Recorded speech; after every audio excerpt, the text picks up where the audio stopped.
அஸ்ஸலாமு வரமத்துல்லாஹி வபரகாத்து 2026 ஜனவரி 4 நியூஸ் என்ன இப்போ அமெரிக்கா நிக்கோலஸ் மதுரோவை கைது செஞ்சிட்டாரு. கைது செஞ்சு இப்போ அமெரிக்கா குற்றத்தடுப்பு பிரிவினரால் கைது செஞ்சு இப்போ நாளைக்கு நீதிமன்றத்தில் ஆஜர் பண்ண போகிறாங்க.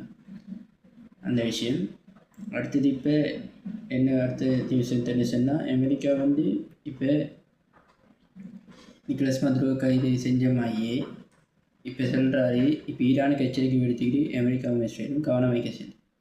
ஏன்னா நாங்கள் வெனிசுலாவுக்கு போய்த்து நிக்கோலஸ் மதுரோவை கைது செஞ்சுட்டு வந்துக்கிறோம். அதே மாதிரி ஈரான் அலிகோமனியும் கைது செய்கிறதுக்கு சான்ஸ் இருக்குது. அதை சுட்டி ஈரானுக்கு பெரிய ஒரு எச்சரிக்கையை இஸ்ரேலும் அமெரிக்காவும் விடுத்திக்கிறேன். அடுத்த நியூஸ் தெரிஞ்சுன்னா காசால இப்போ ரஃபா ஈஜிப்துக்கு இடையில் இருக்கக்கூடிய எல்லை அது 2 பக்கம் திறக்க போகிறேன்னு. இப்போ நேரத்தோட காசா மண்ணில் இப்போ யுத்தம் நின்று 2 மாதம் 3 மாதத்துக்கு மேலேயாகியும் காசாவில் குறைஞ்சது ஒரு நாளைக்கு $6000 போகும். அப்போ இந்த போகக்கூடிய $6000 இவங்க அனுப்புகிற லோரி கணக்கு 600, 150, 250 சொல்லி இப்போ முடிவு எடுத்துக்கிறாங்க. இப்போ காசா யுத்தம் முடிஞ்சு நாங்கள் வாக்கள் எல்லாம் மீட்டு எடுத்துட்டோம். இதுக்கு போகிறோம்.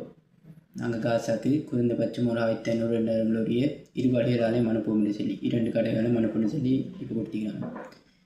இப்போ நாங்கள் பார்க்க போகிறது என்ன சொன்னால் இப்போ வெனிசுலாவில் நிக்கோலஸ் மதுரோ ஜனாதிபதியும் இவங்க கைது பண்ணி வெனிசுலாவில் இருக்கிற வளங்கள் எல்லாம் நேற்று குண்டு தாக்குதலால் காலையில் 3 மணியை போட்டு இப்போ இவரையும் மனைவியையும் வெனிசுலா ஜனாதிபதியையும் கைது செஞ்சுக்கிறாங்க. இப்போ இவர் கைது செஞ்சு இப்போ டொனால்ட் ட்ரம்ப் சொல்லிக்கிறாரு அவர் மேலே போதைப் பொருள் குற்றச்சாட்டுக்கு இந்த குற்றச்சாட்டுக்காக நாங்கள் கைது செஞ்சுக்கிறோம்.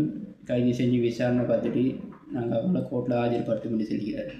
இப்போ நிக்கோலஸ் மதுரோ கோர்ட்டில் ஆஜராக போகிறாரு. ஏன்னா அவருக்கு மேலே எக்கச்சக்கமான குற்றச்சாட்டு போதைப் பொருட்கள் கடத்தல், அமெரிக்காவோட போதைப் பொருட்களை கொண்டு வர இந்த குற்றச்சாட்டெல்லாம் போட்டு தான் அவர் செல்லுகிறாரு.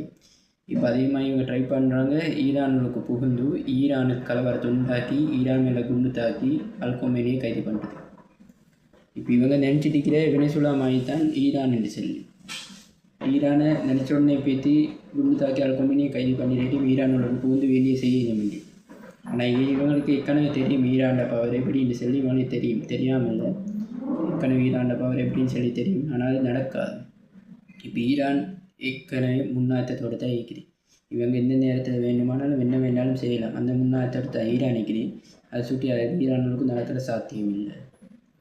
அடுத்தது என்ன சொன்னால் காசால் ரஃபா கடை திறக்கிற ஐடியாவோடு போய்க்கிறாங்க. இந்த ரஃபா கடை திறக்கிற எப்படின்னு சொன்னால் இப்போ 3-4 மாதம் அந்த ரஃபா கடை மூடி எந்த உணவுப் பொருட்களோ எந்த மருந்து பொருட்களோ எந்த